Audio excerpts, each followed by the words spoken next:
First, I'd like to thank you all for coming. It's one of the last sessions in Las Vegas on a sunny day. Your dedication is to be admired. We've put together, I think, a fascinating session for you today. We have a veritable brain trust. We're doing a couple different things today that I think are going to be really interesting for everybody. First, we're going to hear from Matt Thornhill. Before I do that, I'll take you through the paperwork that you should have. The first is a lot of people up here. I'm not going to introduce everybody, so in the yellow sheet is a bio on all the people participating in the panel. Also, on your chairs, you'll see handouts from 3 different long-term care awareness campaigns. One by the Administration on Aging, one by the 3 and 4 campaign, and one by AARP. What we thought we'd do is, rather than originally the session was planned as each of these folks was going to go through a PowerPoint on each of those presentations, and we thought it might be better to give you something to read during the session, and later on during the questions, if you have any questions about any of these campaigns or anything you're reading about, please feel free to ask it. The folks are here to answer those questions. But we thought perhaps a better use of our time would be to try and stimulate some real conversation, some discussion. And one of the things I wanted to do in setting this up is create a situation where we brought someone in with deep knowledge of baby boomers and how to appeal to them, how to talk to them, that really wasn't from the long-term care insurance industry. Often I think we find we talk to ourselves maybe a little too much. So I've asked Matt to come in and give us a session and really share his expertise with this topic and this population with us, and then we'll be asking each of our panel members to respond from their perspectives. So there's a list of the panel members. I said I think you have the bios on that. Matt? Thank you. And anyone that doesn't know, that's Hunter McKay from the U.S. Agents. Listen, I'm delighted to be here, not because I'm not from the industry, but now I know why they put me over here, and they're all huddled over there in the corner, because I'm worried about the spitballs that are going to come and all this stuff that's going to come. But I'm going to, in 20 minutes, tell you everything I know about boomers and marketing long-term care insurance to it, and then they're going to tell you everything that I say that's wrong for the next 30 or 40 minutes after that. So it should be a pretty productive session, although I tend to have strong opinions, so we'll see how it goes. Just to start with, I'll give you about a minute and a half on who the Boomer Project is, so you'll want to maybe listen to me. And then from that, we'll talk about who boomers are and some new realities for marketers. And to start with, the Boomer Project has been around for about 8 years now. We're a marketing research and consulting firm. We're owned by a research firm in Richmond, Virginia called SIR Research. It's been around for 45 years. We do our own research. We do custom studies for folks. And one of the things that we do is we tap into some research that's done every month by a company called Big Research and get consumer insights, monthly consumer insights, and look at that. We put it all together into marketing products for ourselves, for our clients. We do a lot of training and workshops, do a lot of speaking. In fact, I've met some folks here at this conference where we've spoken in front of their groups before. And in fact, we've spoken in front of just about everybody in the financial services sector, including folks in long-term care. A lot of work in training advisors and agents on how to sell to boomers. And boomers are not the same animal as the current generation of 65 plus. They're a different animal, so we try to help people understand that. We've also done a lot of work with MDRT in helping their members get smarter about understanding boomers and retirement and about all generations. In fact, we worked with them on their PrEP partnership. So we've got a lot of experience in the category. What I want to do is spend a few minutes to tell you about where boomers are today. And for most boomers, they will tell you that the road ahead is uncertain. They're not exactly sure what's next. They're a little skeptical about what's to come. In fact, in a study we did a couple years ago, in the height of the bad economy, half of the boomers said, yeah, this is impacting me. This bad economy is personally impacting me financially, which of course creates an opportunity out there for folks in financial services. In fact, in a related survey among MDRT members, 73% said my clients are interested in now creating a financial plan. So those boomers who've been in denial forever are now receptive to it. That's the good news. The bad news is they don't trust anybody. And they certainly don't trust anybody in the financial services sector to help them. In fact, most advisors agree in our studies that it's gotten much harder to build trust with consumers. And consumers themselves, those boomers say, I am twice as likely to trust me, myself, and I than I am to trust any expert, anybody who's got a couple of letters behind their name. In fact, me, myself, and I rated it up at 80% compared to 45% for financial advisor, 43% for accountant, and only 10% for insurance agents. And all I can say is be thankful you're not congressmen, because I don't trust them at all. And obviously the trick here is whoever rebuilds trust first is going to be the winner. So the company that figures this out is going to be the winner out there in the marketplace. Now, in our mind, rebuilding trust requires you to understand where clients are. And where they are today is different than where they were a couple of years ago. And where they're going next is going to be different from where maybe other generations have gone as they've gotten to that stage. So understanding where boomers are today is pretty important. So where are boomers today? Well, they're between the ages of, they're turning 48 this year up to 66 years old. And I want to help you understand three things about them. I want to help you understand how they're wired. I want to help you understand basically how they're aging, and then how they live, how they're living their lives right now. And most people get excited to talk about boomers. They want to talk about how they're wired. They want to talk about what happened to boomers back during their Wonder Bread years, back during the 50s and 60s and early 70s when they came of age.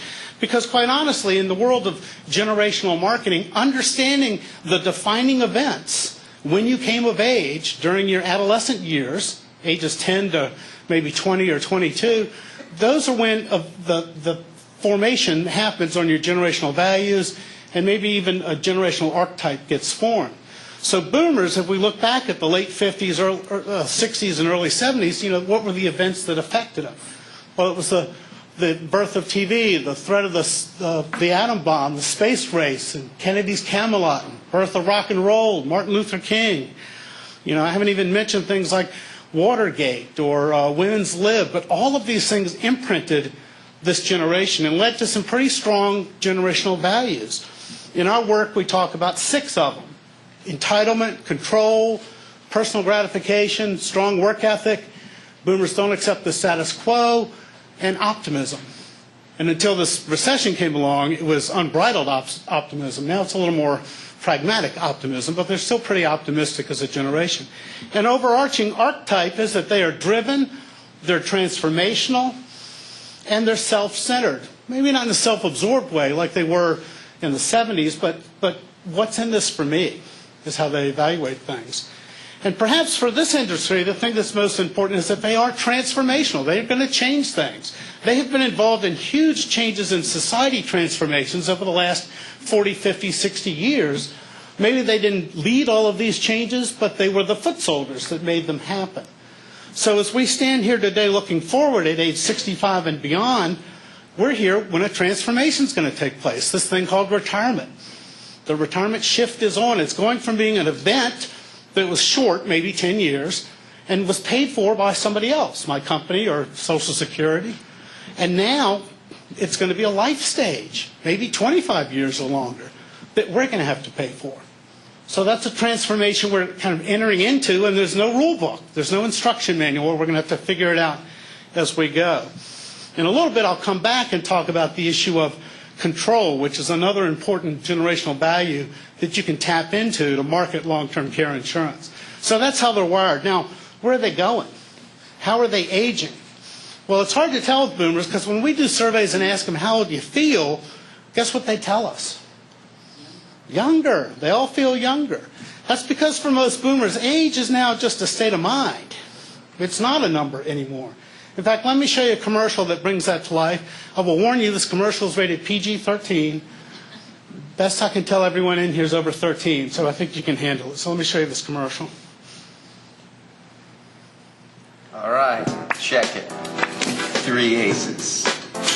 Nice, but nicer. Full house. Ooh. Nice.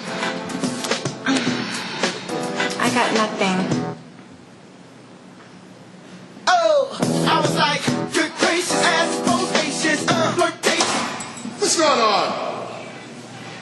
Get back to bed. Feel young again. Centrum Silver.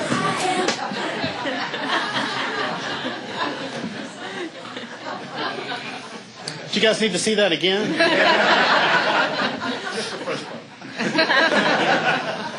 But you know, when we talk to boomers, they tell us that, you know, this idea of middle age, that middle age starts around age 50 and old age starts around 75 or so. So these boomers are now between late 40s and mid 60s. They think they're in the middle of middle age. When it's 65 become middle age, that's old age, isn't it? No. Well, it used to be. It's kind of shifted, hasn't it? It's kind of shifted. One of the things that we see happening is that people still go through 4 phases of life, 4 seasons of life, if you will. Cognitive psychologists tell us that we all go through youth, young adult, midlife, old age, or season analogy. And they used to be about 20 years long. Now they're about 25 years long. You know, you've heard the expression that 60 is the new 40. First off, that's wrong. 60 is the new 60. We're changing what it means to be 60. But 25 is the new 18. 25 is the new 18. By the time someone gets to 18, they're not mature. By the time they get to 25, especially if they're men, they might be mature by 25. So we've stretched out youth a little bit. We've stretched out young adult a little bit. Now we've stretched out middle age and we've stretched out old age. Boomers will admit that they've made it to middle age, but that's about all they'll admit. They're at middle age, and old age is still way off in the distance. In fact, when we ask boomers at what age is somebody over the hill, we ask millennials and we ask boomers. Millennials, they'll tell us, over the hill? Oh, over the hill, that starts at age 53. And millennials tell us, well, maybe 75. But mostly they'll give us word answers. They'll say, I'm never going to be over the hill. I'm never going to be done. In fact, I want you to find the over-the-hill 53-year-old in this picture. So the point... Yeah, okay, I wouldn't, literally, you didn't have to point her out to us. But the point is that we have to change our thinking. You know, just like you guys said, 65 isn't old anymore. Remember Granny from the Beverly Hillbillies? You know, she was old as the hills. They used to make jokes about how old she was. She was 62. She was 62. At the same time on the other channel was Goldie Hawn, and she's now 62 and a grandmother. You know, we have changed how we're aging. We're putting it off. We're making it longer. So the last thing is how we live. And the GI and silent generations kind of did things in sequence. They did it in order. They went to school the first 20 years of life, then they never went back to school. They got married till death did they part. They went and joined a company for a career that would last until their 65th birthday. And if I knew how old they were, I knew where they were on life's journey. Now, have boomers done that? No, they've gone to school, they've gotten married, they've gotten divorced, they've started one career, they've gone back to another career, they moved to a different city. So now they're between ages of late 40s and early 60s, and where are they on life's journey? The answer is they're all over the map. They could be empty nesters, they could be grandparents, they're caregivers. Brand new life stage for age 60. My favorite statistic is that in 1970, the percentage of 60-year-olds who still had a parent alive was 13%. About 1 in 8 still had a parent alive. Today, 49% of 60-year-olds still have a parent alive. Whole new life stage for us boomers. The other thing that's happened is the longevity revolution. The longevity revolution happened for GI and silent generation at the end, after they quit work. My 88-year-old father-in-law says, Matt, if I'd known I was going to live this long, I wouldn't have quit at 65. So now us boomers at 65 go, wow, I'm going to live this long. What should I do? I'm not going to quit. So I've got the longevity bonus in front of me, 20 years, before I get to old age. It's very interesting how we're standing at a threshold, which means boomers have kind of a new mantra. We're not going to stay young forever, but for the next 20 years or so, we want to stay vital. We want to stay vital and engaged. So we're going to spend time and money to make sure we're financially vital, we're physically vital, meaning our health and fitness and appearance. We're socially vital, we're mentally vital, use it or lose it, and that we're spiritually vital. Now, our financial vitality has grown in importance thanks to the recession. There's so many pressure points now in saying financially vital. And it means that we're going to have trouble ahead if we don't try to stay financially vital. In fact, we're facing problems. And of course, it's wrapped into the whole problems of aging. You go to any aging conference, and the National Aging Conference is next week, and all they're going to talk about are the problems of aging. And boomers don't want to hear that. Because A, they don't think they're going to be aging until they're 80, and they're only now in their 60s. So aging is still a long way off. They want to talk about the promise of aging. What's ahead? What can I do? So how we market long-term care insurance isn't about the problems we have ahead, but how do I manage the promises that I want to have ahead, the dreams that I still have to fulfill. So that's a snapshot of how they're wired, how they're aging, and how they live. I'm going to give you 3 things, and we'll turn it over to the group to talk about. If you're going to be successful, you have to use emotion over facts. For years as marketers, we've known how people make decisions. They make decisions using their head, they make it using their hearts, and they use their gut feelings or their gut instinct.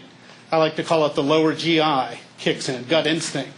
But the interesting thing is research tells us that the older we get, the more we rely on our gut.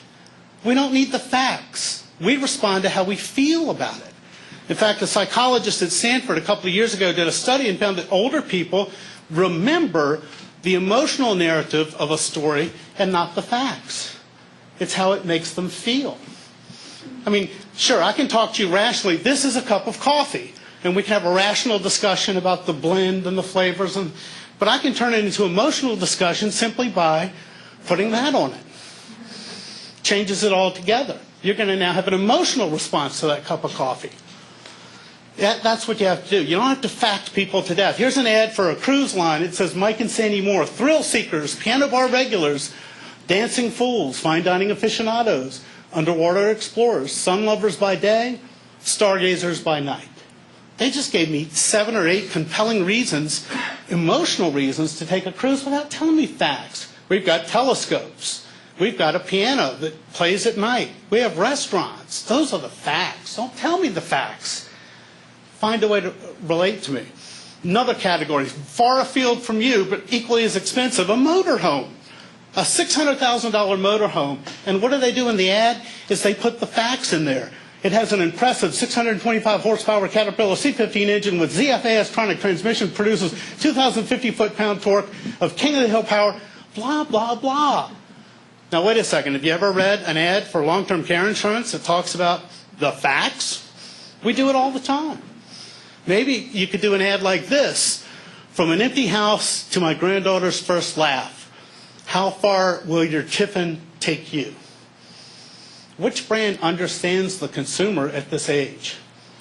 The one that understands the emotions. So, as you're thinking about developing things, remember, I will buy faster and with more confidence and conviction based on how you make me feel. So emotions trump the facts. Second, if you're going to go down the path of emotions, make sure you do the positive emotions, not the negative emotions. And the big one to avoid is fear.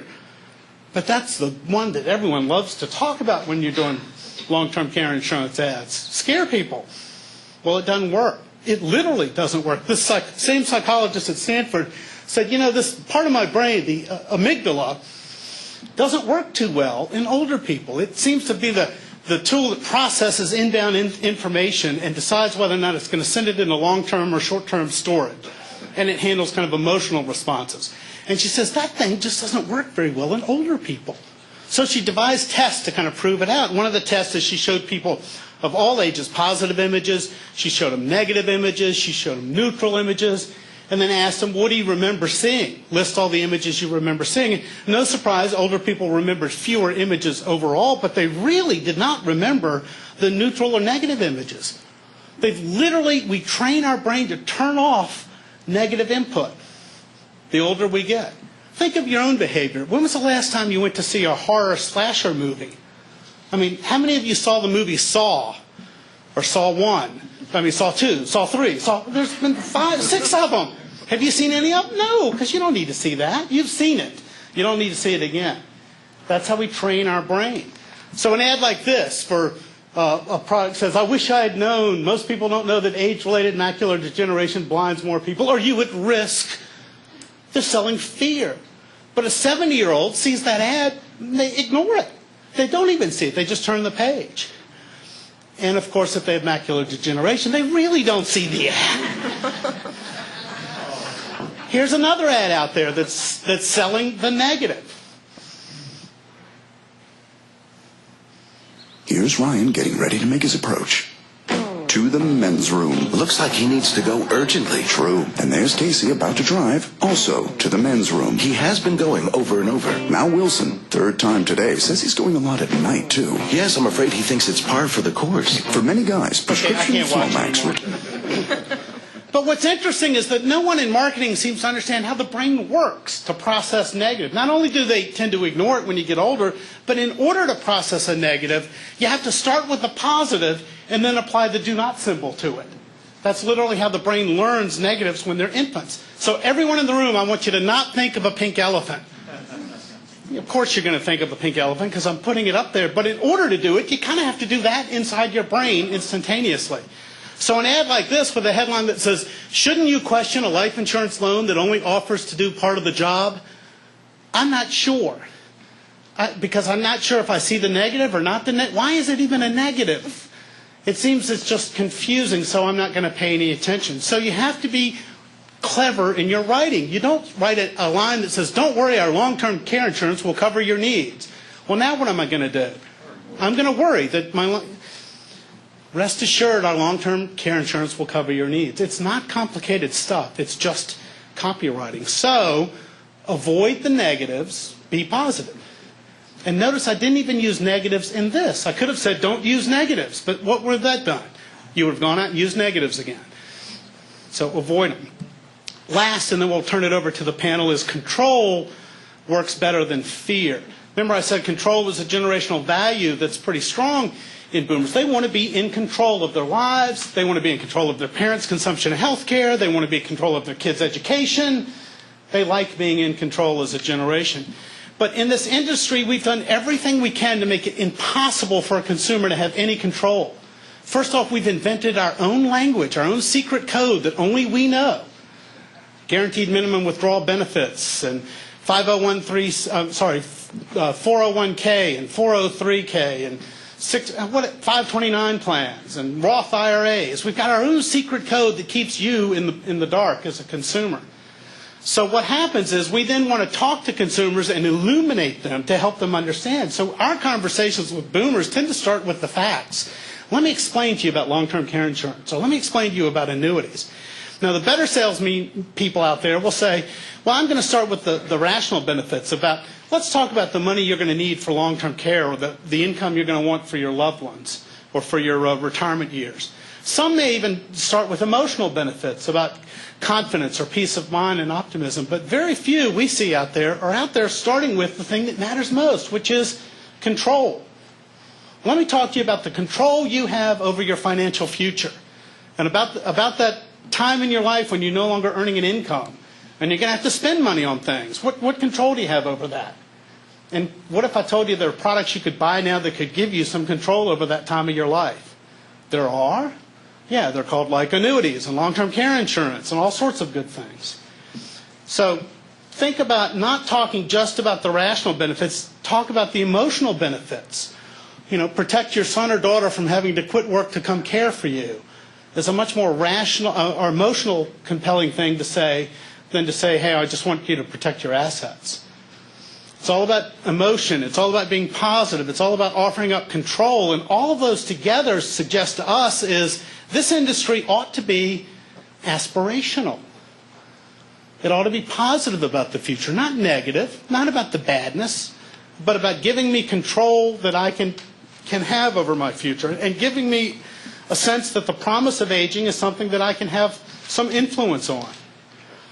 If we were trying to write an ad or write a tagline to sum it all up, we would say long-term care insurance today ought to be about control and aspiration. It's about owning your own old age and having control over it.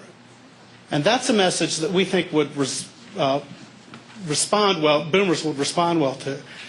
And I'm going to end with just a quick sales pitch I heard once from a New York Life trainer. A guy goes around and trains New York Life agents. I don't know if there's anybody here from New York Life, but he goes around and trains them, and he gave this presentation at an MDRT event, and so it's public information. And he said we had a particular sales agent down in Texas who was killing it in long-term care sales. We couldn't figure out why he was doing so much better than every other agent in America. So I went down and visited him. I said, what are you doing? How do you do this? And he goes, it's easy. When I do financial plans for people, I have them come in, and when we're collecting it, I say, oh, are you interested in long-term care insurance? And they go, no, I'm not interested in it. He goes, okay, well, I'm going to put together your plan, but by the way, as I do it, I want you to sign this release form. that says I'm not going to be held responsible for you losing all of your assets as a result of you going into long-term care and all your money getting eaten up by long-term care costs down the road.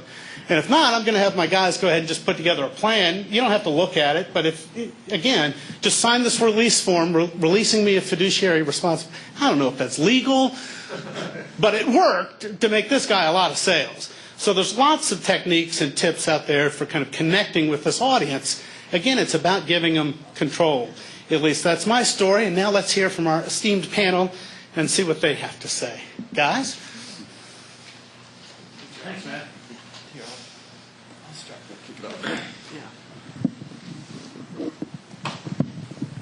First, I have to say, in relation to the Own Your Future campaign, guilty. On the second page of the booklet is the chart that shows you your probability of needing a nursing home, and behavioral economics will tell you, gee, that's really going to work. People are going to see the chart and have that aha moment and say, I need to do something. Well, we learned our lesson. But let me ask you a question. I'd like to have the panel respond to this. I like the idea of being aspirational. But as we've been looking at some new creative for our second round of the campaign, we also did a whole series of focus groups in developing class. And one of the things we learned about our boomer folks in the focus groups are times are tough. And we became a little concerned that easy to go from aspirational to the point where they were telling us their view of the future is not so rosy. They want control, but they also don't want to tell them they're going to get a convertible trip through the wine country. And many, in fact, said, my favorite line was, oh, you mean the walk on the beach with the dog retirement? Never going to happen. So we're caught between that notion of, I get the positive, we're going to do the positive, but I also don't want to create this image that they apparently no longer resonate with either, because let's face it, retirement is tough to save for, and a lot of folks are not prepared. Yeah, that's a good point, and I should caution, when I use the word aspirational, I don't mean necessarily the walk on the beach or the owning the vineyard or that kind of blue sky. It can be ordinary, everyday aspirational. It's not that you have to end up being rich and famous. It's being fulfilled. And again, having that vitality. Those are the things that people want. They don't necessarily want the wealthy image that we always want to put out there. So aspirational has more than one meaning. So thank you for that, Hunter. Well, and now I'd like to ask the panel, from your experience, to what extent do you think the long-term care insurance industry has been more in the fear business? I mean, where is the marketing heading? Where is the side care share heading? That kind of thing. I mean, we've all kind of used the facts, and risk language has been in a lot of our materials along the table here. So I'd love to get your perspectives on where you think that is now. Go for it. Well, our particular education and awareness initiative really targets boomer women specifically because we know that they are ultimately the decision makers and they also outlive men. So for us, it's really about focusing on the boomer women.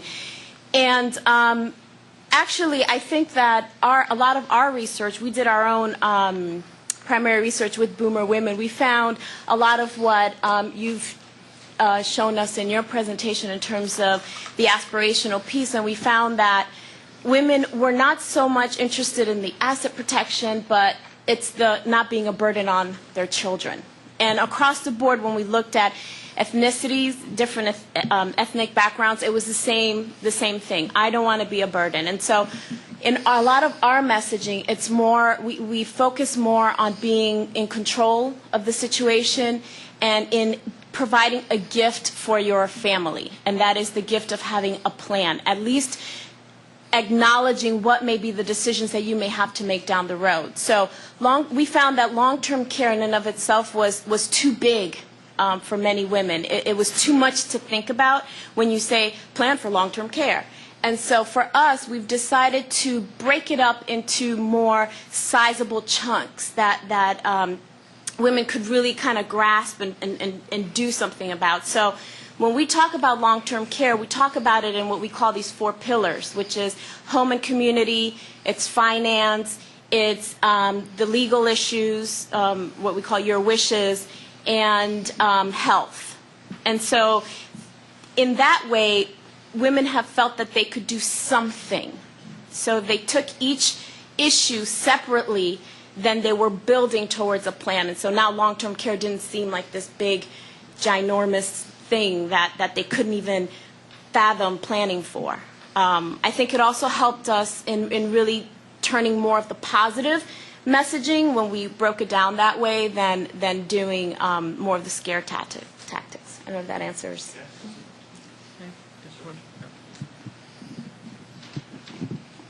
Sorry. I just wanted to make a quick comment or raise a dirty word that I think a lot of insurance companies in the audience are thinking, which is regulation. And while I would love to say the word rest assured, this program will give you the peace of mind and control and independence. The departments of insurance will make us say, this may or may not make you feel okay, and this may or may not be a good thing, and it might help a little bit, and you might be able to rest assured, but we can't promise that. And so that's one of the challenges in being aspirational. I do think that On Your Future tried to and did build on control, and I think that I wouldn't hold you. I mean, I don't think we should blame ourselves completely, because there were facts in there, and 10 years ago people didn't know the facts, and I don't think we could have gotten their attention without some of that. You can't be motivated aspirationally, I don't think, to solve a problem that you don't know exists. I think it's really different today, so we have more opportunity to leverage some of these aspirational messages because people do know these problems exist, they just don't want to think about them. And the other thing that maybe Jeremy will talk a little bit more about is that Own Your Future was successful at reaching people that had a planning orientation. And I know the boomers aren't homogenous in this. Some people want to plan and want to control their future, and some don't. And we were able to move the behavioral needle for planners, but we weren't able to make the message resonate at all with non-planners. And so what could we take from these kind of messages and knowledge about boomers to get at that piece? Maybe we should just take it out. Free it from its cage. Yes, there we go. Okay, great. Yeah, one thing that I think could help is a view of a sort of segmentation view of the market. We talk about these generations as if they're sort of monolithic, but in our work, we find that if you basically break the respondents into their generations and then you run segmentation within those generations, you tend to find the same personality characteristics coming out, whether they're very young, whether they're millennials, or Gen X, or baby boomers, or older. So I think that's very important to understand, especially motivation. People are very different motivationally, as Eileen said. You have a group that's maybe about a third of the population that are real planners. Then you've got the people who are sort of in between, and then you've got about a third of the population that are sort of hardcore avoiders, as we like to call them, or non-planners. And there's really not a lot you can do to motivate those people aspirationally, particularly, I think, when there's a sort of short decision that needs to be made, or versus a long decision that needs to be made. What we found through our research is if you have a group of non-planners, or people, I guess the other way of looking at it is people who have no clue about the subject, and there's a short window to make a decision, a fear-based message can work because it gets attention, focused for a very short period of time, particularly among younger people. To your point, older people doesn't work as well, and it actually can be motivating. So I think it's really important to not kind of look at this monolithically, to recognize that there are generational differences. A lot of that, I think, is life stage also that people will kind of naturally go through, but they're not sort of one size fits all. And understanding that and how their values and their motives map onto them, and being able to sort of tie that to messaging that's segmented, and tying that hopefully to targeting strategies, so you don't have to give one message to everybody, should be fruitful. Wanted to, in terms of segmentation, I think you're absolutely right. I think we've done a lot of segmentation within boomer women as well, and we found that the ones that are really ready to receive the message of planning have been caregivers, and that is because we found that you don't really think about what you need until it's in front of you, until you've experienced something, what we call the trigger moment. And for many women, that has been caregiving. It's caring for a parent or caring for a neighbor or a friend.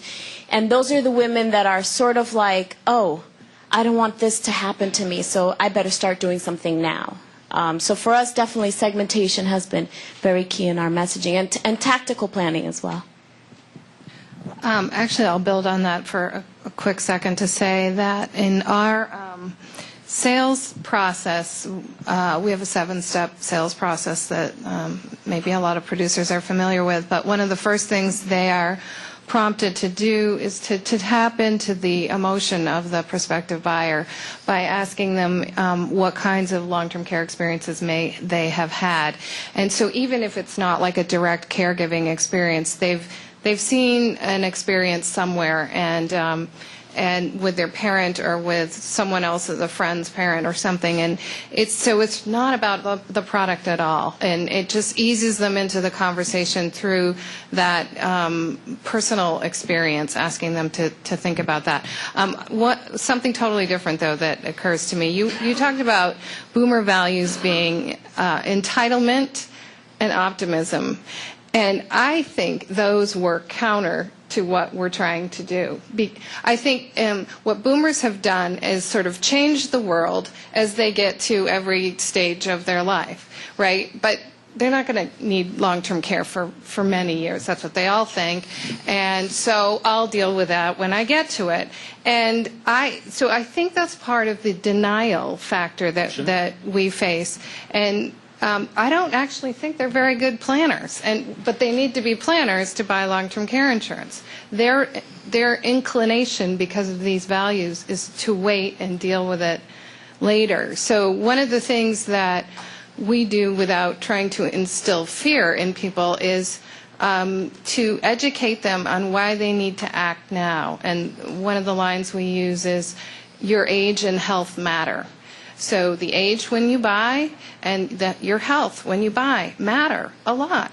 And whether you're going to be eligible to buy the insurance at 65, that depends on how healthy you may be. The price you're going to pay depends on your age and how healthy you might be. And these are just things that people just don't know.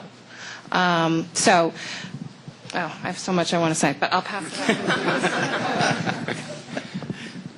I got enough cord. I would say the LTCI industry is definitely guilty of statistics and a scare tactic to raising awareness for the need with consumers. But I also think it's old hat, and with the challenges of compliance and state regulations, many of the, say, mail houses or the vehicle that agencies and carriers use to get in front of people, you'll file with the DOI and it'll sit there for 2 or 3 years. And so, many people have been using the same creative, so to say, for years because they don't want to stop marketing. And so I think, it's definitely a change in the right direction with going more for talking about choice. Long-term care insurance is about giving you choices, and it's a possible solution. With the 3 and 4, we are guilty of using a statistic in our name, but we did it for a different approach because we're a media campaign. We're trying to raise awareness on the media, and the media buys into facts. So it really works for them when we call and say, hey, we're coming to town, if it's the bus or so on, and you know what? This affects 3 out of 4 of your viewers, 3 out of 4 of your listeners. And so it resonates well with them. The 3 and 4 Association and its education component, the 3 and 4 Anymore campaign, is just about long-term care planning and all the products that could be part of a plan design. So not really focusing on one, but giving the education and trying to streamline one source platform where they can be educated, and then also find the people that could do the plan design for them. So we are new. This meeting marks our 1-year anniversary. So thank you for having us here.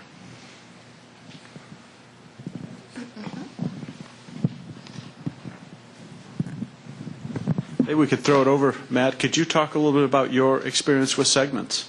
I mean, the boomers are monolithic, but we're becoming aware there are real divisions in there, and are some of those values more key for some than others? Yeah. So, segmentation is important. Our issue is sometimes people want to segment boomers into some general segments across all boomers or all people across. We go, no, you have to segment by product or by category. Because I might be a planner when it comes to family vacations, but I'm not a planner when it comes to my financial situation. So calling me a planner doesn't necessarily tell you the right thing about me. because I'm different. I'm a different being in all, and I'm sure Jeremy agrees that's how segmentations work. It has to be industry-specific, category-specific, maybe even company-specific, what type of consumer consumer segments do you appeal to? You know, there's folks in the financial services sector, like Bankers Life, they're intentionally targeting the middle market income. So their segmentation scheme of financial services clients for them is completely different than what Genworth may have or someone else may have. So it may even be company-specific segmentation that matters. And no, not all boomers are the same. In fact, anything that I said today that was bad about boomers, and you guys are boomers, I wasn't talking about you. Because you're exceptional. But you know, it's 76 million people. It's 2.5 times the population of Canada. Are all Canadians the same? No. So all boomers are not the same, and unfortunately we use that as a catch-all term to talk about everyone between 45 and 65, and these days it's handy, but it's not necessarily enlightening to do that. We start with just kind of the general, here's the generational values, and now we try to bring it down to, all right, what does it mean, how does it apply to a particular business or industry? And you need to do the segmentation stuff, so I agree with that. I also will add that the triggering moments and the fact that someone's had experience with caregiving and or experience with seeing someone's assets get depleted has to be a motivator. But we do live in the state of denial. And part of the boomer denial is the uncertainty about what's ahead. First off, I'm not going to live to be 100. I'd like to, but I'm not going to. I'm going to get cancer and die.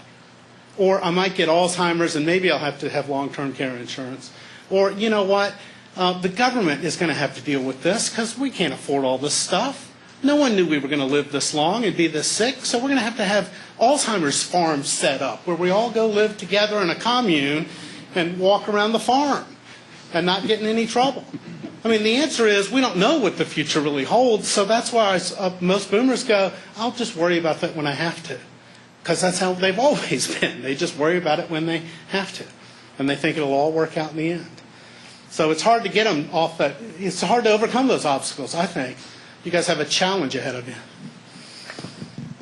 Well, I'd just like to comment here. One of the places we wandered into this in working recently with the Alzheimer's Association and picking up on your point, Jonas, and that is the kind of information and campaign you run to trigger that media, to trigger the news story, is often fear-based. You need both of those to make that story alive, to really give it that depth.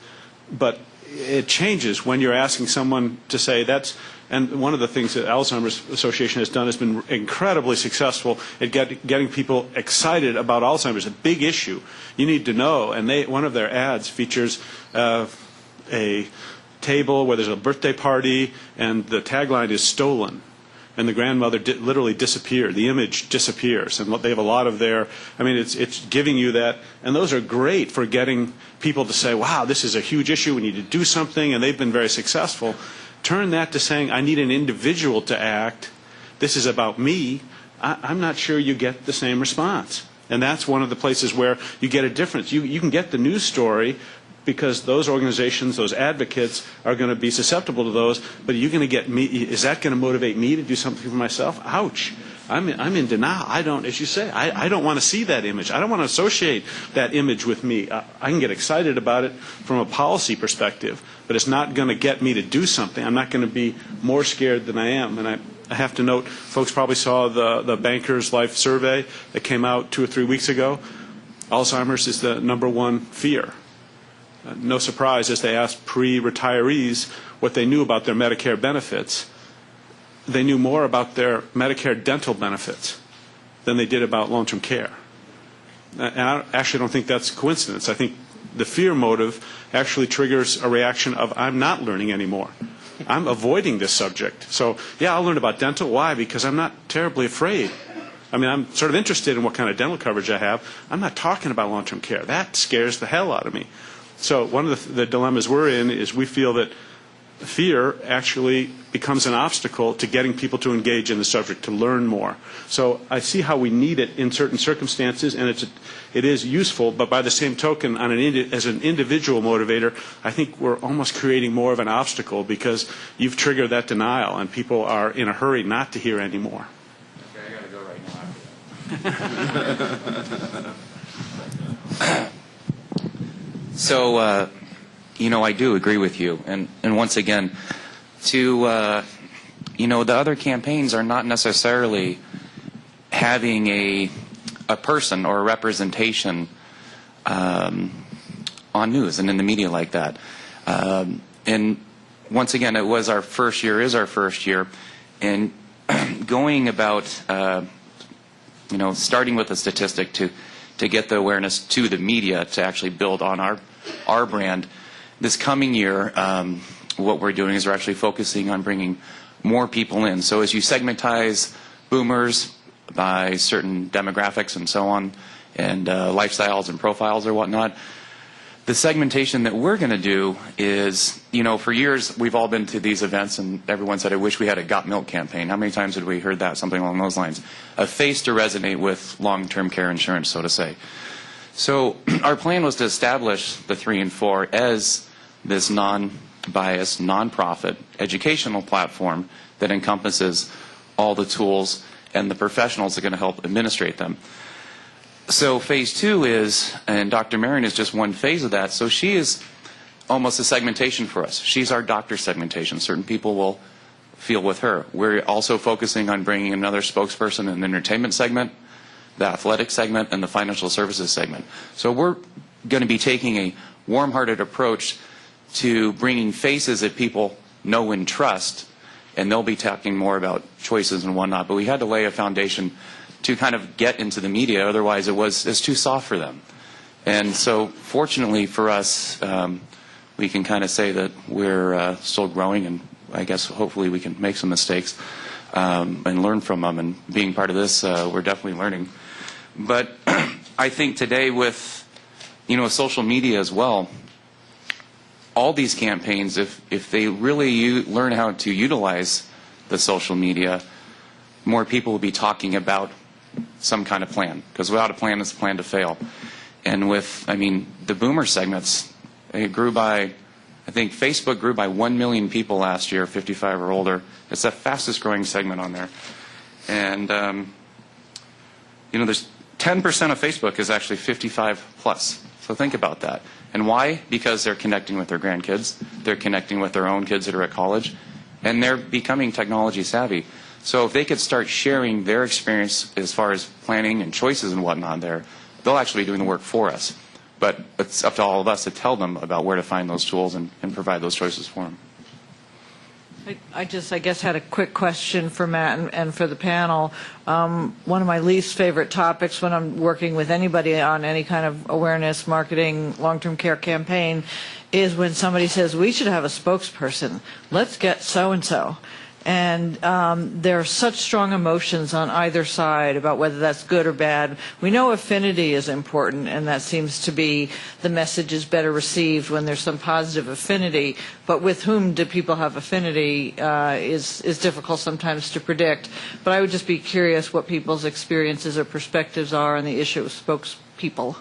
And I didn't know you were going to talk about spokespeople. I had this comment before, so no slander intended. No problem.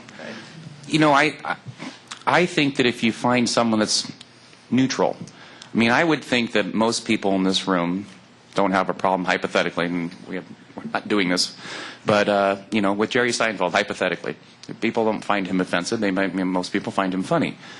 So obviously, spokespeople get paid to endorse something. But if you find someone that people resonate with, they're going to listen because they enjoy listening to them. So, imagine Robin Williams doing a funny bit on long-term care insurance. You would find it funny. You'd probably watch the whole thing and remember it because Robin Williams did it. Now, the difference if you had Brooke Shields do it, it's all about a paycheck, and she also does her eyelashes and so on and so forth, and all the other products that she endorses. And though she may resonate with women on certain things, I think if you go with a person that has a soft spot that's neutral, like hypothetically Jerry Seinfeld, you would have a lot of people, listening and remembering too, and he would do it in a way that would be funny. So. For us, I think we made a conscious decision of not going with a celebrity spokesperson because what we're trying to leverage is really that whole piece of boomer women being all about women's empowerment, women's lib. And so we wanted this to be an issue that was for real women. And so we don't have necessarily a celebrity spokesperson that is the spokesperson for the campaign as a whole, but we do leverage some of the ambassadors that AARP has when we have events as part of some of the media coverage that we would like to have. So for us, the one who has served very well for us has been Lisa Gibbons. And not so much because she's Lisa Gibbons and she has a big name, but it's more about her approach and the way she shares her story with the audience. For us, we didn't do the mass media approach because we wanted, again, to leverage the women's empowerment piece. And so what we did was first pursue partnerships with women's organizations where we created a toolkit, and I have a sample here in case anyone's interested. We created this Women to Women Living Longer, Living Smarter, and it's a facilitator's guide that we train women to go into their communities and actually do sessions on long-term care planning in covering those four pillars that I mentioned earlier. And so when we did that with the women's organizations, we found that they became our true ambassadors. And so we're using a lot of word of mouth. We're doing some social media, but we certainly can be better at it. And then leveraging spokespeople for events. We currently have an event called Me and My Life Makeover event, which we hold in partnership with Tanger Outlets. We have these big events where it's free of charge. It's for women to come and get a little pampering, just a couple hours. And while they're there getting a makeover, we start talking about planning and the importance of planning. And this is what we call our backdoor approach because we're trying to kind of catch them where they least expected. And that's worked really well for us as well, and we're going to do another round of those events this year as well. So. I can just answer that question, Eileen. We have at different times thought about getting a spokesperson, but have decided for various cost and reputational reasons that you do really have to vet your celebrities because you never know how they're going to wake up the next morning. No, I mean, or whether, no, I'm not going there. That's not good. But it is a serious issue. So what we did was partner with a trusted publication, Kiplinger's, and we've worked with them to develop a long-term care planning video and a long-term care planning work booklet. And they have been a great partner for us, and it builds on that trust aspect that boomers are looking for. And they don't necessarily trust us, the insurance companies, but they do trust the personal planners, the financial planners. And that was one other thing I wanted to say is I think there's actually really good news in that statistic you showed in the beginning, Matt. I know it said that only 10% trust their agents, but many agents don't position themselves as an agent these days. They are a financial, generally more broad, a financial planner. And the financial planners, I noticed, were one of the most trusted sources. And we're doing the same thing at Hancock. We have a trust index, and we find that financial planners, financial advisors are some of the most trusted people out there. So what I think we need is more people selling long-term care insurance, more people that boomers can trust, more people who are bringing it up in the conversation with boomers. You need to build the demand from the bottom up. But a lot of people aren't going to be sitting in their meeting with financial planners asking for long-term care insurance. So you need that financial planner to bring it up with them. And that's a different topic altogether, but I feel very strongly about it. Just going to comment on, Jonas, your idea to use sort of humor, I think, is very important in a scary topic like this because humor can disarm it. We've seen this now with cancer humor, and there's a group that does Asperger's humor, and it works very well, I think, because it takes a very scary topic and it debunks it, and it kind of makes it approachable and accessible. So that might be another strategy to take, which would be to get a comedian. It doesn't have to be the most famous comedian in the world. It doesn't have to be Jerry Seinfeld, but a good comedian to do a bit on the subject. Lighten it up. Yeah, exactly. Don't pick Charlie Sheen. I want to comment too on just on the idea, because in some ways, one of the things I think we're all trying to do is social norming, and by having celebrities that people identify with, even raise it to the point where this is somebody my age, somebody I should be thinking about. It's made it part of the conversation. It's at least now on the table where I'm not buying it, and God's know you're not going to see one PSA and go out and decide, but you are going to realize, yeah, okay, that's got to be on my table. That's got to be on the table of financial planning. And the more I hear others talk about it, the more I hear that endorsement from a variety of different sectors, the more I've been trying to keep that off the table. But the more touches, the more times it's on. So I don't know if that's the trigger that helps you do it, but I think it will help get that normalized to the point where people, if I'm thinking retirement, that is one of the segments. Eileen, I'm just going to take a shot at answering your question, too, since it was originally directed at me. I feel like we were playing telephone and just going through everybody's. No, they were all good answers, too. But celebrities, it's a tough thing. You need to borrow equity and borrow some celebrity endorsement to get your name out there, and John Hancock doesn't. So I can see the difference there, and most folks can see the difference there. There's a risk every time you use a celebrity. And in this category, the risk you run with using a celebrity is the consumer going, that guy is never going to need long-term care insurance. He's got $1 billion in the bank. So that's a risk you run. So it's just how you use them and how you do it. Boomers will respond well to messages about what another boomer has done, but you can't then cast that and say, you're just like this boomer, because every boomer thinks they're one in a million. And they think their situation is completely different. They're going to view it in what's in it for me. I joke when I hear a boomer say that, look, I'm one in a million, I'm not like the rest of them. I go, there's 76 more just like you. There's 76 million boomers. So believe it or not, you can be put into segments. But you have to talk to them in a personal way about why this product makes sense for them. Specifically, me. Why is it the right product for me? Not for people like me, because I'm not like other people in my own mind. Why is it right for me? So the more personal you make it, the better off you'll do it. And in those one-on-one conversations is obviously the best place to have it happen. The last comment I'll make related to advertising is, I'm not familiar with the future, Own Your Future campaign that I guess happened at some point. The message is right. I don't know what the execution was. I don't know what the ads were. And in marketing and advertising, there's two things you have to get right. The what you say and then the how you say it. And oftentimes that's the magic that the creative team brings to you, where they're not showing you guys on the golf course with a problem running off to go solve their problem. What if instead you had a creative team that said, look, let's show a guy on a Saturday, and instead he's doing an old car rally where they're running around in MGs, and he's got to get in the car and drive it for 5 hours, and he's thinking about, someone saying, oh, are you worried about driving for 5 hours? Hint, hint, hint. He goes, no, I'm not. He gets in the car and drives away. Why is he not worried? He takes Flomax. So it's not that kind of, I've got to go pee problem. It's a, how does this work, help my life problem?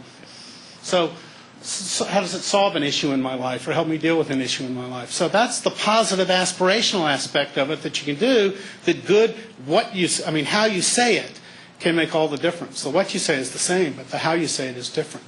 And campaigns. John Hancock's had a great campaign that's on that. Genworth has had great campaigns that's been good like that. I didn't know if you're fielding questions, but as long as Sure. folks people. Yeah, hold on. If you don't mind, they're recording this, so if you could come say it into the microphone. Be careful what you say. Yeah, we could hear you. I want to talk aspirationally. Susie Orman, there I see fear, facts, strong appeal to boomers, and just recently had a big YouTube video on long-term care, which I think is very powerful. Seems in total contrast to what everybody's saying. I'll put that up there. Is she selling long-term care insurance? No, she did. She would sell a lot.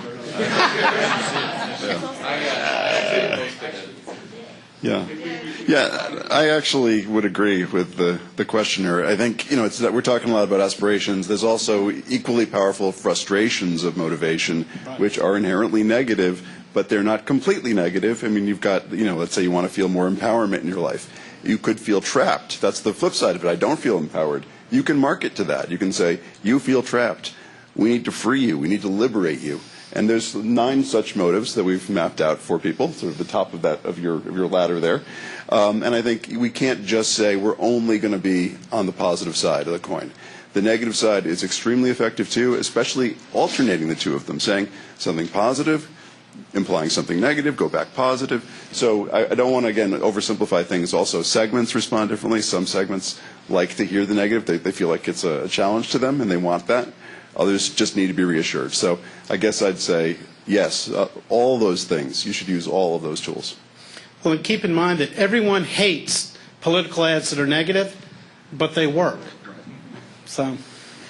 And I'd just say that negative, I don't know, is a stat always negative if you use a stat? I don't necessarily think so. I think part of the problem is people really don't know what their risk is. So I feel like we got away from real negative advertising years and years ago. So we try to mix the control messaging, aspirational, with education. So what you might call, someone might call negative, I call educational, and trying to inform the potential buyer of what their risks are because they don't know. Otherwise, they don't know. And I just wanted to add from the boomer woman side that we also need to remember that while Susie Orman speaks on her own, she was also heavily endorsed by Oprah Winfrey, who is a big known and respected person within the boomer market as well. So if Oprah says Susie is great, then heck, she must be great. So I'm going to listen even more to what she has to say. So I think it's important that when you look at spokespeople, also see who else endorses that spokesperson besides just the product itself. So we need Oprah to be our spokesperson. Yes, exactly. I just want to say on the piece, we actually, an agent brought it to the 3 and 4, and we put it on the 3 and 4 YouTube page. And there's been a lot of feedback within this industry on it. We put it on the LinkedIn page so people knew about it.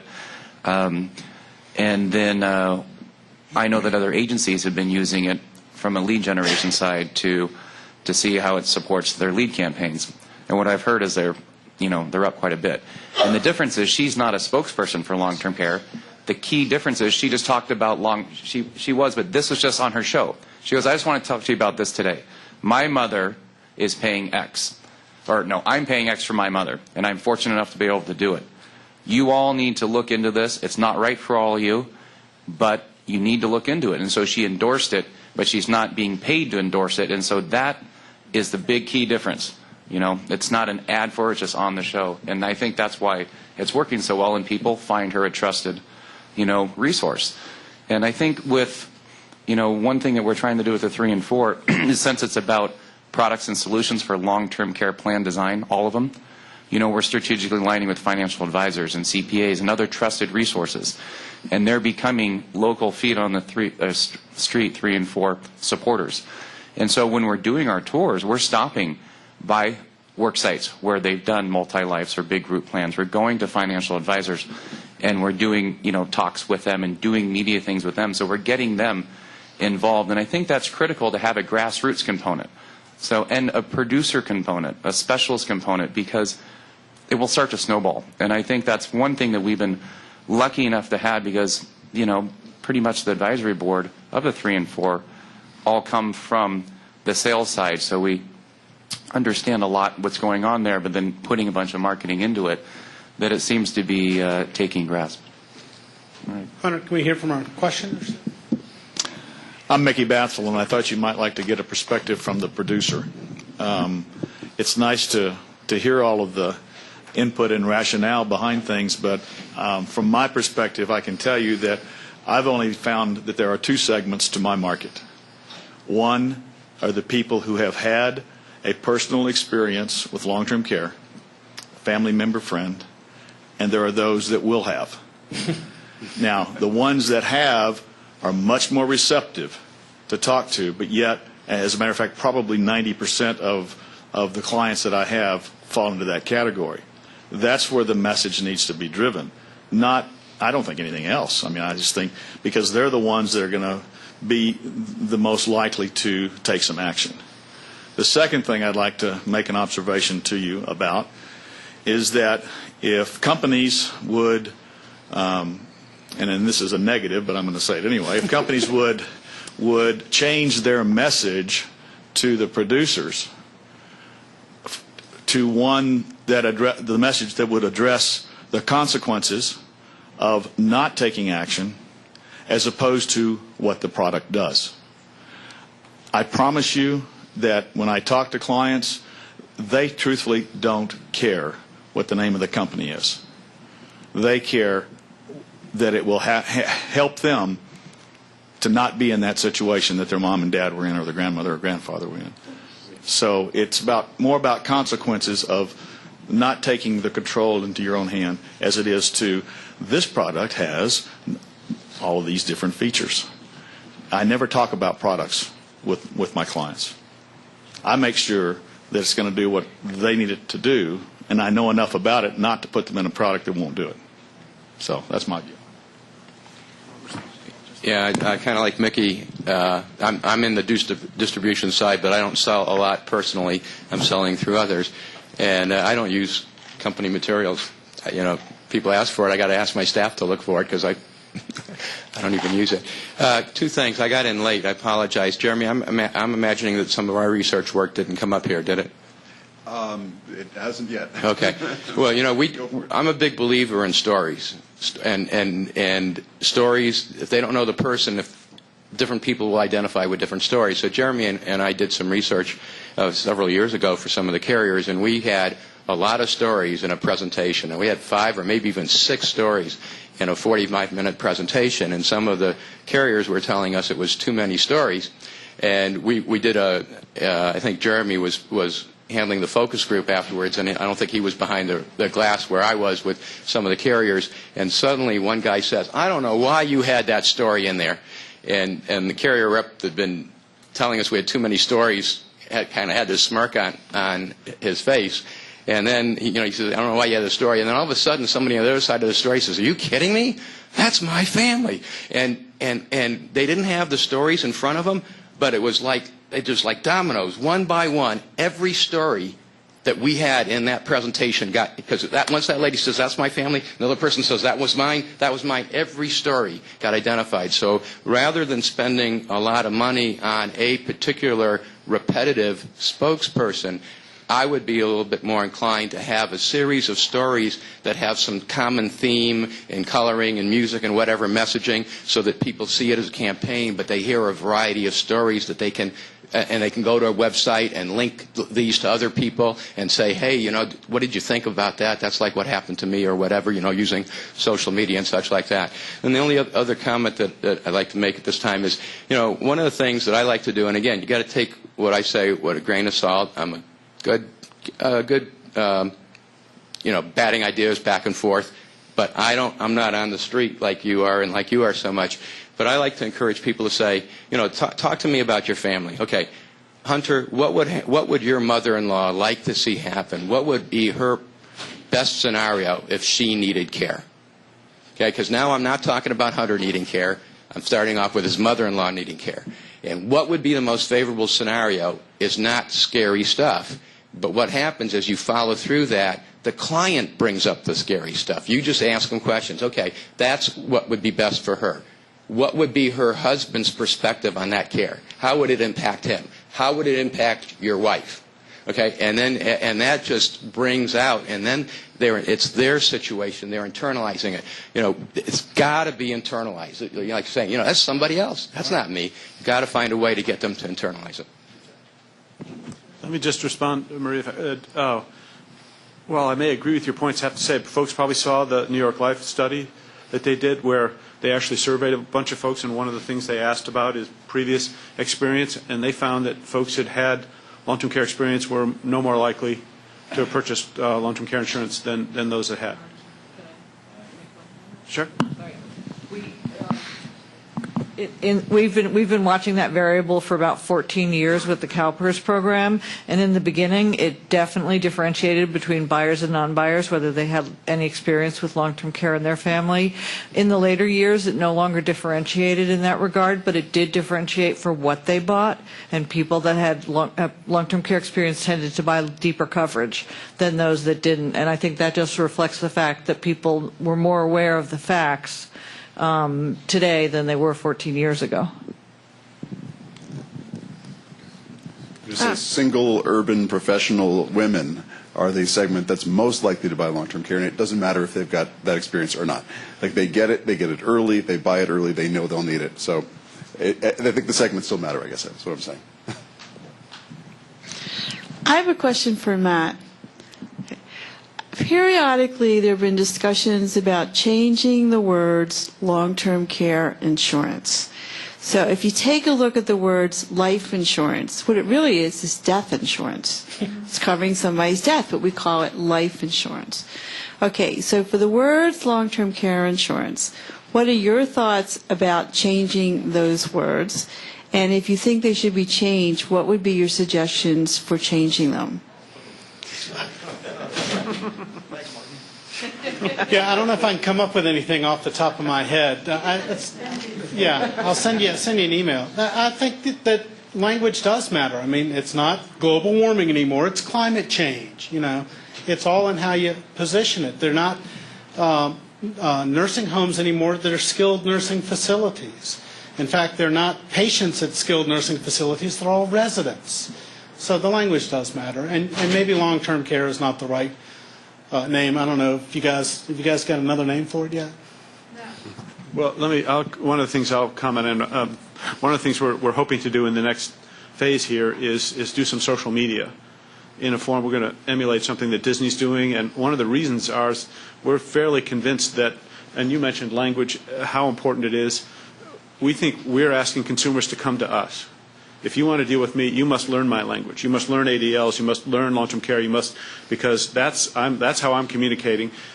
I got to believe, not that we change one or two key words, but I think taking on a tone that is much more related to how people are thinking about this. And here's where I think we've been in the federal effort. We've been too much broadcasting. Here's what I'm sending out. Here's what I'm sending out. We haven't listened very well. And the quick example I'll offer is long-term care. The words long-term care, put them in Google, and our site comes up number 2. The fact of the matter is no one's putting in long-term care. So we asked our current contractor to figure out what are they putting in. If they're looking for this information, what are they putting in? They're putting in home nursing was the number 1 search term. There's really no meaning in our world. Entirely logical. But again, we're hoping that, I don't know if we'll change all the words, but it's very clear to me that I think we're very comfortable. Even the term, we did a heat map on our current website, which I think you have an example of. Right in the middle was planning for long-term care. What's the term that nobody was clicking?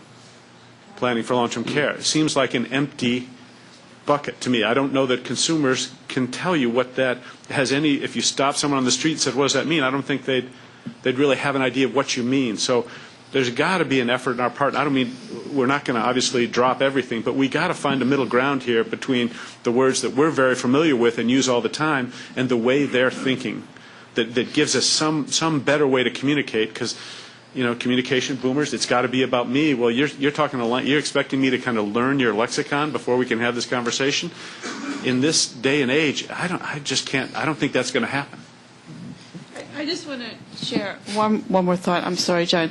But one of the most effective advertising campaigns that I've seen, and it's positive, and your words made me think of it, was the American Cancer Society has come out with a new series of advertisements. They're TV ads. And what it is they're celebrating birthdays. I mean, it just gives me the chills even to think about it. And so they have a picture of a survivor, and it's her birthday. I mean, wow. And talk about a negative subject, but a positive spin on it. I mean, it really works, really hits. For us, we started off with a lot of the plan for long-term care and create your long-term care plan. We've changed it to now create your living longer, living smarter plan.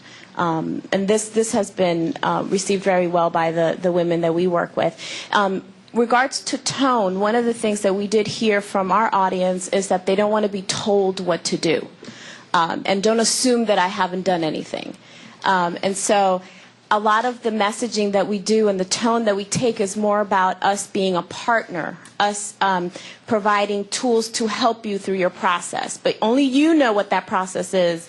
We're here to kind of guide you and help you throughout it, but not telling you, well, you have to do this and you have to do that, because they really did not like being told what to do. And it could be just a boomer woman thing, but...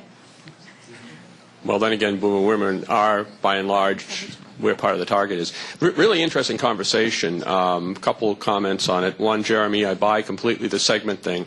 When we broke up some of the target markets and we actually did the segments, we found exactly what you just said. By the way, on one of the segments, family burden, turned out to be the single thing that people resonated. When I've gone back and done post-research on some of the campaigns that we did, that was the single biggest reason why people in that segment happened to buy. So I really like that a lot. And Hunter, I really love what you're talking about in terms of listening, because I think if there's one thing that sort of this conference has reinforced for me, it's the idea that we become too insular and really haven't really been thinking outside the box. And the single biggest thing we can probably do is listen to people to say what they're thinking about as opposed to necessarily what we're thinking about. My question to the panel is this, and that is one of the things that you put up there at the very beginning, Matt, you had a lot of stuff about trust. There was about 6 slides up there that talked about trust. And if I'm sitting here right now, I'm a little bit concerned about how consumers are feeling about trust as it relates to long-term care insurance. I mean, with all the stuff that's happened out there, with all the price increases going out, only 2 carriers left on the group market, a lot of individual carriers going by the wayside. What's the panel think about trust and how we can kind of bring that back up to a little bit higher level? I guess I'll start because I have this.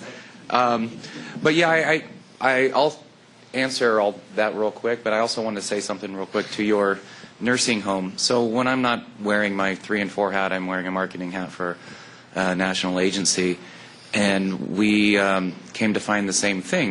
We doing lead generation, you pay per click and you pay for your words and so on and so forth. And exactly what we found is a bigger keyword search was nursing home insurance for long-term care insurance. And the sole reason why is if you are looking into it now, it's probably because there's a good chance you're paying for mom and dad to be there. And what are you paying for? A nursing home. So your mind mentally thinks to go find insurance that pays for it. They don't think of long-term care insurance. And the traffic going to that term is 3 times as much as it is to LTCI, because it resonates with what it's in their their face today. And with you talked about social media, and I talked about grassroots, and I think not to put a focus on the 3 and 4, but how I think one thing that's going to help the industry is, we all, if you're in the career, if you're selling long-term care insurance, you go through certain trainings to be, a better specialist, to keep up with what's going on and to be top-notch. We're providing training to the producers that want to have it through monthly calls that will help embrace them on how to use social media, but then we'll also embrace the consumer. So a quick example would be, at the end of an insurance sale, you have 100% trust, right? You just went through a plan design. They just purchased it. And, the agent usually wants to run out of that house before that check explodes or something. They usually forget to ask for the referral. And then you don't want to say, write down 10 numbers and names for me. But you know how powerful it is to say, Mrs. Jones, do you happen to be working on any online platforms, Facebook, Twitter, so on? Chances are they're going to say yes. And if you provided them a card that said, I met with Hunter McKay today to learn about long-term care insurance as a solution, how it provides choices in my long-term care plan, I recommend him, and this is the reason I bought. And every agent did that, and they went on their Facebook pages, because here's the difference. You're not asking them to do anything different. Most people are going to go to their Facebook page at night and look at their stuff or whatever platform. It's already part of their day. And they're not giving information to an agent that's going to, call and demon dial them. to try and set an appointment. It's the best endorsement, and it works for the agent, and it's going to 100 people there that are connected to 100 people there, connected to 100 people there. And what's really great that goes back to what Claude said, big about stories, they're saying why they bought it. And everyone's is going to be different or the same, and people are going to trust what they are because of the consumer. So I think that that is, you know, one thing that the 3 and 4 has is engaging the grassroots and engaging worksite by going there and talking to them, engaging associations and whatnot, not just engaging a medium of, you know, awareness. It's hitting multiple levels, and I think that will help. Where did I go? Oh, sorry, your question. No, I completely trust. You know, almost as what we just talked about there, establishing trust in the form of with the consumer. But I think that the panel up here needs to build confidence in what's still there. You know, things do change. You know, look at our automobile industry. You know, it doesn't mean it's not a strong industry. There's just certain players that aren't there. And I think as long as we together collectively, you know, at least inform the consumer of why hypothetically the latest news Prudential, you know, isn't selling in one form, they made a business decision. They want to focus on one channel. They didn't pull out of long-term care insurance. So if we all together help present the facts, you know, and the sad thing is insurance it does provide a solution, but it is a business. And carriers will decide where they're going to focus on which channels. And products do change, and they evolutionize, and some get Typically, pulled. products do change, but the problem is if you take the automobile analogy, despite the fact that some of the Detroit companies, you know, had some problems, consumers still had a ton of choices. Right. With regard to long-term care insurance, A, they don't have a ton of choices, and B, this is a long-term investment. I mean, automobiles are kind of a way of life. Long-term care insurance, better or worse, less than 10% of the people have bought it. So I really do think that the whole trust thing is a big issue. So I'd like to hear what some of the other folks say. Now, I'm not in the long-term care insurance side. I'm in the education and outreach side of AARP. So I'm strictly going to talk about how this relates in terms of how we had to kind of work through the trust factor using the AARP brand as someone that as a brand that's known for its providers and insurance products. And for us, it really came down to building relationship and acknowledging that a relationship takes time. And that you may not reap the benefits right away, but over time you will. And so for us, when we approached a lot of the women's organizations, for example, they were very hesitant because they thought I was there to sell them insurance from AARP. And so it did take some conversations to explain to them that this was strictly awareness and education. Now, long-term care insurance could be an option for you, but I'm not saying it's the only option. So here's my information. Let's see what we can do. And it takes time. It does take time. So from our end. John, that's a question I think about every single day. And all I can say is that I agree with this whole storytelling idea. We pay $2 million in claims every day. I know people don't like stats, but that's an important stat, right? We are doing good things for our policyholders' lives every single day, and I don't think we're doing as good a job as we could be at telling that story. And so I think it's about telling the stories about who's benefiting from this insurance, and the letters we get from family members are incredible, really. And then the other stories are the folks who haven't gotten there yet, but they're the ones who've planned ahead, and why are they buying?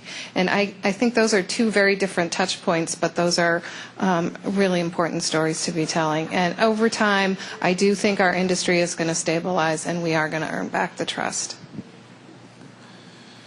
Yeah. Who is trusted, an insurance brand or the person who's selling the insurance?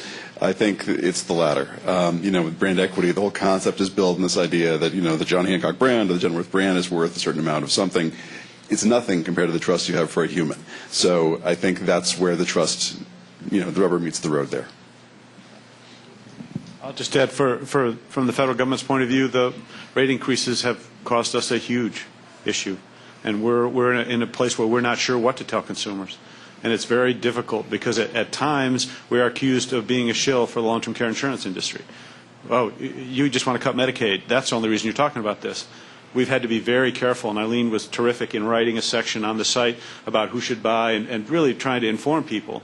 But I got to tell you, it not to make the problem worse, but it is difficult for consumers, but it's very difficult for those of us who want to suggest that option to consumers, because, boy, that hits. That's what you hit. You hear that all the time, but what about the rate increases? It feels like the rates are not stable. And that's something we, looking out for the consumer's interest, we have to say that.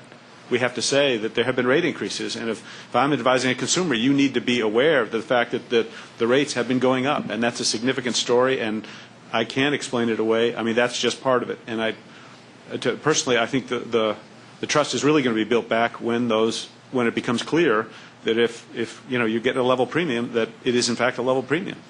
I mean, for the federal offering, folks, I don't know if folks are aware, they had the opportunity to raise prices, and now many of the people in the office had bought the federal offering, and they had FPO as a choice. And immediately the federal plan had huge endorsement, and I think the sale went very well. But as I was walking down the hall, people are looking at me and saying, "Hey, I understand the federal program only sells FPO now. One's every year and one's every 7 years." So gone, and that was a huge issue for them. They'd lost that trust right there. People are thinking, "Oh, I know. Every 7 years this is going to go up." So I got to believe that living up to that level premium is a key element to getting the trust, not only for consumers, but for those of us that want to say to customers, yeah, this is a deal you can count on. Our FPO has been very successful. Yeah, but you also had to endure that 2-hour hearing on the Hill. I mean, what heads will roll. I mean, people were waving your booklets. I mean, that's the kind of scenario that just makes it difficult. I think you've done a terrific job. Don't get me wrong. You've built it back, and I think you've done exceedingly well. But from a personal point of view and from a trust point of view, anybody who is going to suggest long-term care insurance is going to have to face that issue. Consumers are going to say, what do you mean? They told me it was level. What does level mean? It doesn't mean anything.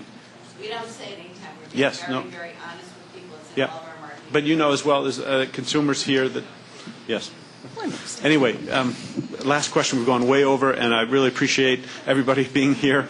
But Phyllis, I was just going to offer a helpful comment, but now I have to say something. Okay.